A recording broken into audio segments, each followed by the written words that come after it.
kenapa mereka mau melakukan itu? Ya, karena alasannya sederhana aja, karena mereka trust kan gitu. Mereka percaya kan? Ya, cara menjadikan teman tuh gimana caranya? Mudah sekali. Ajak makan, selesai. Baik, baik. Ajak makan, ngobrol. Nah, ini kan edifikasi sebenarnya.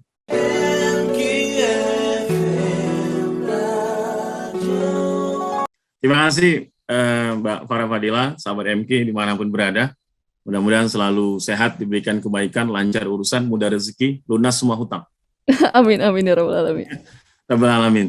Terima kasih inspirasinya pada acara hari ini. Yang pertama, tentu kita kadang berpikir bahwa yang Mbak Farah tadi sampaikan, kalau kita ketemu orang, kita hanya bicara jasa. Kalau kita berbisnis, kita hanya ngomong produk. Ya, itu benar karena inti bisnis itu jualan, ya kan? Namun kita juga harus tahu bahwa kenapa sih orang kok jadi pelanggan? Kenapa sih orang kok sampai membeli? Kenapa orang akhirnya mau terus konsisten ya menggunakan produk atau jasa kita? Nah, tidak lepas sebenarnya adalah kepandaian kita dalam berkomunikasi. Tadi Mbak Farah sudah sempat sampaikan tadi. Nah, di dalam berkomunikasi itu banyak orang-orang yang sukses dalam dunia profesional dan bisnis, mereka mengatakan kami juga menggunakan salah satu teknik namanya edifikasi. Nah, edifikasi ini adalah sesuatu yang kita lakukan untuk memberikan suatu value, sesuatu yang positif, sesuatu yang baik untuk disampaikan. Bukan melebih-lebihkan, beda ya. Kalau hiperbola kan lebih-lebihin. Kalau ini menyampaikan sesuatu yang baik. Nah, sesuatu yang baik itu bagus untuk kita lakukan. Kenapa? Karena selain membuat orang lain menjadi senang, kemudian orang jadi enjoy ketemu dengan kita, tentu orang akan jadi semangat berbicara dengan kita. Nah, kalau orang nggak semangat mau ketemu kita, ya, harapan pasti ketemu kita aja udah nggak mau, apalagi bicara tentang produk kan gitu Mbak Farah ya. Jadi ini harus kita edifikasi ini bisa memperkuat apa yang sudah kita lakukan selama ini. Jadi semakin memperkuat, dia kayak mendorong lah ya, semakin memperkuat, membuat kita jadi lebih penuh energi positif. Itu Mbak Farah.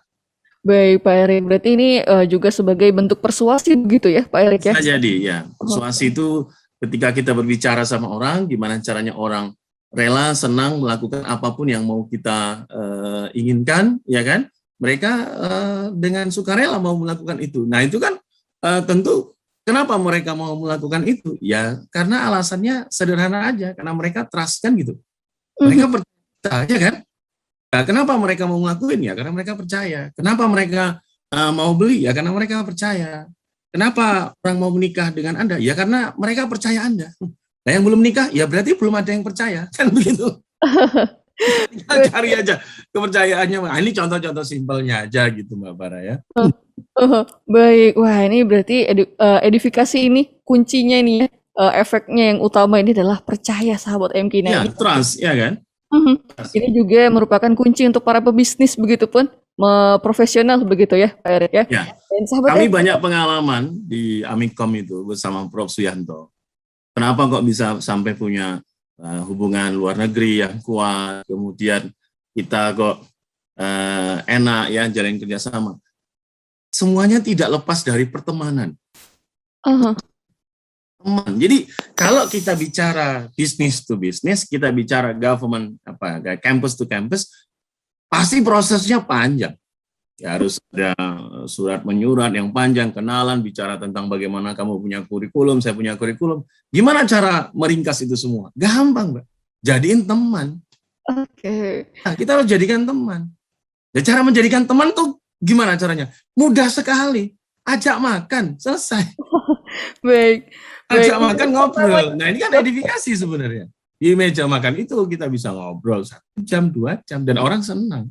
Nah, kadang-kadang kita bicara, kita harus ngomong nih tentang satu saat kualitas produk. Betul, orang mau akan mendengar itu kalau mereka sudah nyaman.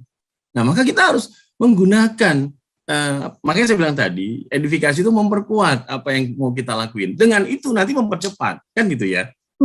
Lihat, oh bagus ya, kamu punya animasi bagus. Ada yang tertarik kerjasama, betul.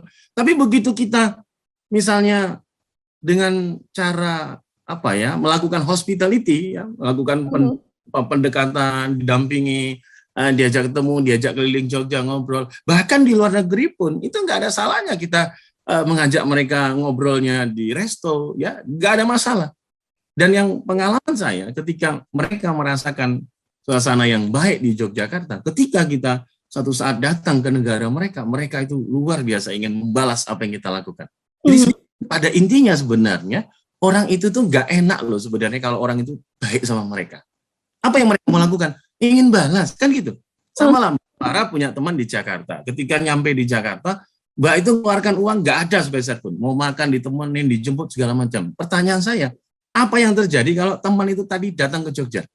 Oke, saya akan berusaha meluangkan waktu, walaupun jadwal lagi siaran, Mbak akan ngomong, Mbak aku gantiin ini temanku, karena jadi masuk prioritas. Nah, itu terjadi ya karena pendekatan-pendekatan value-value positif yang kita bicarakan. Nah, pendekatan kita lewat berbicara dengan mereka, edifikasi kita, itu memperkuat apa yang mereka lakukan. Nah, tentu dalam pembicaraan-pembicaraan itu ada kalimat, kata yang harus kita juga perhatikan, bukan hanya makan tapi bikin orang nggak nyaman juga nggak nyaman juga begitu. Baik, strateginya ini yang menjadi poin penting begitu Pak Erik yang akan kita dalami juga di kesempatan kali ini. Akhirnya apa? Dia jadi nggak niat pulang Lebaran. Baik. Bukan sama orang tuanya, tapi sama tetangganya yang rese.